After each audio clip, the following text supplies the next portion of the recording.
Bonjour à vous les adeptes. Aujourd'hui, je vous emmène avec moi dans un jardin pour cueillir quelques plantes et faire des bâtons de fumigation maison. Allez, c'est parti. Avant de commencer, je demande toujours à la nature, en connexion avec elle, si je peux lui prendre une petite botte de thym. Et je la remercie toujours après l'avoir fait. Il faut savoir que le thym, en fumigation, est une plante magique qui protège la santé. Elle est un très bon antiseptique naturel. Ils sont parfaits pour assainir l'air en période de rhume. Ils évitent les épidémies à la maison. Et elles protègent notre santé, purifient l'air et libèrent les énergies. Le thym est très connu parmi les sorciers et les guérisseurs depuis toujours, qui l'ont utilisé pour ses grandes vertus sur la santé. Je rajoute ici donc un peu de mélisse qui est connue pour adoucir l'âme, détendre l'atmosphère, car ses vibrations réconfortent et aident à tranquilliser. Elle relâche également le mental pour retrouver de la détente.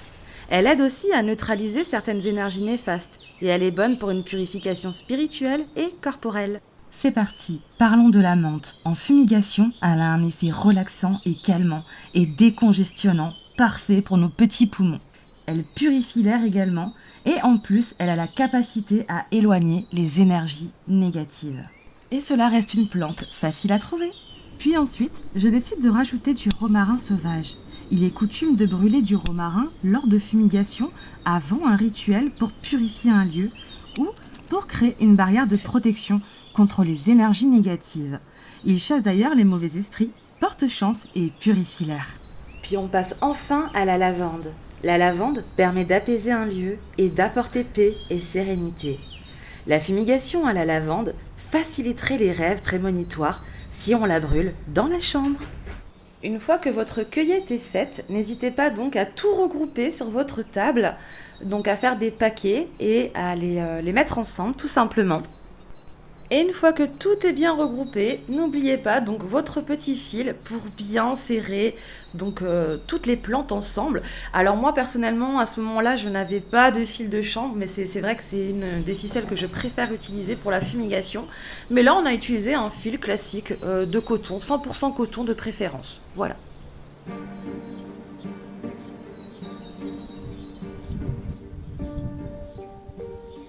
Voilà, maintenant que tout est ok, on va pouvoir les regrouper. Donc commencez par prendre la plante au choix, hein.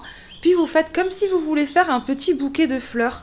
Donc il va falloir vraiment mettre à peu près chaque plante de chaque à part égale. Prenez autant de lavande que de mélisse, que de thym, etc., etc. Donc n'hésitez pas à ce qu'elles aient bien la même longueur au niveau du haut comme au niveau du bas. Après au niveau du bas, vous pourrez tailler un petit peu par la suite.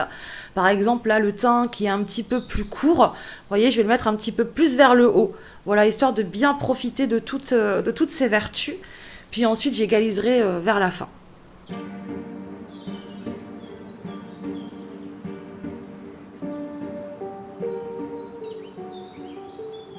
Voilà, ça y est, vous avez tout bien regroupé. Alors vous pouvez choisir votre petit morceau de ficelle. Alors n'hésitez pas à prendre un long fil. Vraiment, n'hésitez pas à prendre pas mal de longueur. Puis vous prenez bien votre bouquet donc de fumigation entre les mains. Vous le serrez bien. Donc n'oubliez pas de bien serrer toutes les branches ensemble. Puis vous pouvez commencer à faire un petit nœud vers le bas. Bon, en général, c'est ce que je fais. Je les attache ensemble vers le bas. Puis je commence à faire tout le tour en remontant. Puis le fait de faire justement vous-même votre fumigation, d'avoir cueilli avec intention, avec amour toutes ces belles plantes, toutes ces bonnes vertus qu'elles vont pouvoir vous apporter, le fait de le tournicoter tout autour de vos plantes d'ailleurs, c'est à ce moment-là qu'il va falloir jouer un rôle très important, c'est l'intention. C'est-à-dire, mettez toute votre attention dans ce déroulement de fil. Au moment où je suis en train de lier en fait toutes ces plantes, je pense justement à tous les bienfaits que toutes ces plantes vont m'apporter. Tout ce que j'attends d'elles en fait en retour. N'hésitez pas à penser à ce que vous voulez voir arriver grâce à cette fumigation. Est-ce que vous créez vos bâtons pour chasser des entités ? Est-ce que vous créez ce bâton pour vous purifier vous-même, simplement votre corps et votre âme ? Dans ces cas-là, pensez aux bonnes choses que cette fumigation va vous transmettre une fois que vous l'aurez allumée. Voilà, c'est un petit peu le but du jeu, d'y mettre toutes ces intentions à l'intérieur pour pouvoir justement en profiter au moment de la fumigation.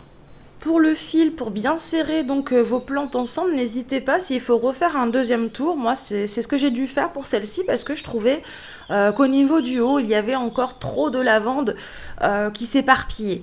Le souci, c'est que au moment où ça va sécher, c'est possible en fait que la lavande, elle va laisser tomber pas mal de grains en fait. Donc du coup, je me suis dit autant repasser un deuxième coup tant qu'elle est encore humide, hein, vu qu'elle vient d'être cueillie. Donc n'hésitez pas à refaire un deuxième tour pour vraiment bien prendre toutes les plantes dans la ficelle afin que quand ça séchera, vous ne serez pas embêté justement par des petites miettes de plantes qui tombent. Voilà, c'est vraiment une petite astuce en plus. Après, vous faites ce que vous voulez. Et ma petite astuce à moi, c'est qu'à chaque tour, je fais une intention. C'est-à-dire, à chaque fois que je fais un tour de ficelle, ce tour de ficelle sera une intention particulière. Ce premier tour sera pour la joie. Ce deuxième tour sera pour l'amour. Ce troisième tour sera pour le succès, etc., etc.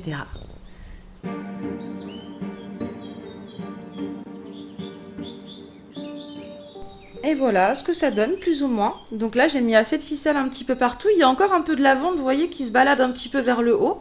Donc si vous souhaitez rajouter, n'hésitez pas, mais vous n'êtes pas obligé, vous pouvez le laisser comme ça. Voilà, voilà, c'est parti pour en faire d'autres.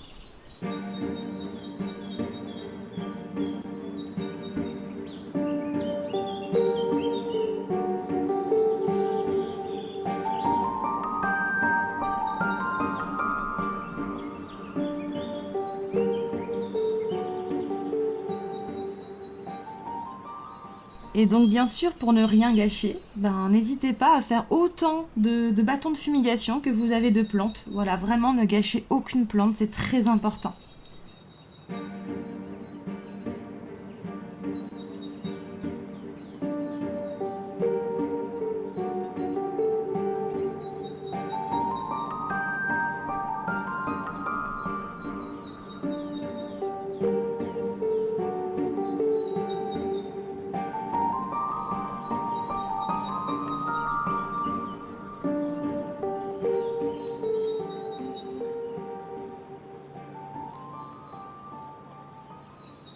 Et donc avec toute la cueillette qu'on a réussi à faire avec Julia, donc avec tout ce qu'on a eu, on a réussi à en faire 3 chacune, 3 gros bâtons de fumigation qui font à peu près entre 20 et 30 cm de longueur. Voilà. Donc comme vous voyez, ils sont bien grands, bien longs. Certains sont un peu plus épais que d'autres. Si vous voulez les faire plus épais, n'hésitez pas. Après, si vous préférez, vous pouvez aussi en faire des plus petits pour les utiliser plus rapidement. Là vraiment, c'est au choix, c'est selon vos envies et vos préférences. Pour le séchage des bâtons de fumigation, à ne pas hésiter donc à les faire sécher la tête vers le bas. Vous les accrochez donc avec une petite ficelle à l'air libre. Et puis au bout de quelques jours, elles seront prêtes. Alors c'est parti, je vous emmène avec moi pour vous montrer un petit peu comment utiliser ces bâtons de fumigation. Alors moi, de mon côté, je me suis mise à l'extérieur, dans un jardin. J'ai trouvé ça un petit peu plus agréable pour vous faire cette vidéo plutôt qu'en intérieur. Avec cette chaleur, c'est moins agréable. Alors avant toute chose, si vous souhaitez utiliser les bâtons de fumigation pour votre maison, n'oubliez pas de bien aérer au moment de la fumigation. C'est pas non plus le but de vous intoxiquer avec la fumée. N'hésitez pas à passer votre fumée un petit peu partout dans votre maison, toujours avec cette intention que vous avez mis dans vos bâtons. Si c'est pour enlever des entités ou des esprits négatifs, vous passez dans chaque recoin de votre maison en demandant à la fumigation de faire partir vers le haut, dans le cosmos, avec cette fumée, tous les esprits ou les ondes négatives que vous avez chez vous s'envoleront avec cette fumée. Voilà, donc vous faites bien le tour de chez vous. Moi, j'aime bien le faire dans le sens d'une aiguille d'une montre. Et n'hésitez pas à aller dans tous les recoins de votre maison. Ensuite, pour la fumigation corporelle, vous voyez, c'est un petit peu différent qu'avec le chaudron qu'on avait pratiqué avec Julia. Donc pour le coup, je l'ai allumé là avec un briquet. Moi, je conseille de le faire avec plutôt une allumette. Je trouve que c'est un petit peu plus intentionnel avec une allumette. Mais là, comme j'étais à l'extérieur, qu'il y avait pas mal de vent, j'ai opté pour le briquet. Donc tout d'abord, je me suis mise dans un ancrage, c'est-à-dire que je me suis connectée avec la terre, j'ai pris quelques respirations. Puis, donc, le but du jeu, c'est de faire descendre et redonner à la terre tout ce qui ne va pas sur notre corps spirituel. Donc, je prends mon bâton de fumigation bien allumé et je commence par le haut de ma tête pour le descendre vers la terre, vers le bas. Voilà, il y a plusieurs façons de se purifier le corps. Certains vont préférer du bas en haut. Moi, personnellement, quand je veux me dégager de quelque chose et que j'ai envie d'avoir du renouveau, on va dire, dans mon corps, eh bien, je préfère en fait descendre donc, du haut vers le bas et donc laisser la fumée, voilà, descendre tout ce qui ne va pas dans mon corps vers la terre et l'emporter dans les cieux. Voilà. Et vous verrez que cette fumigation est magique, que ces odeurs sont magiques. Selon les plantes que vous aurez choisies, vous verrez que les odeurs sont vraiment, vraiment magiques. C'est vraiment agréable à sentir. Et ensuite, vous vous sentirez vraiment, mais alors vraiment libéré.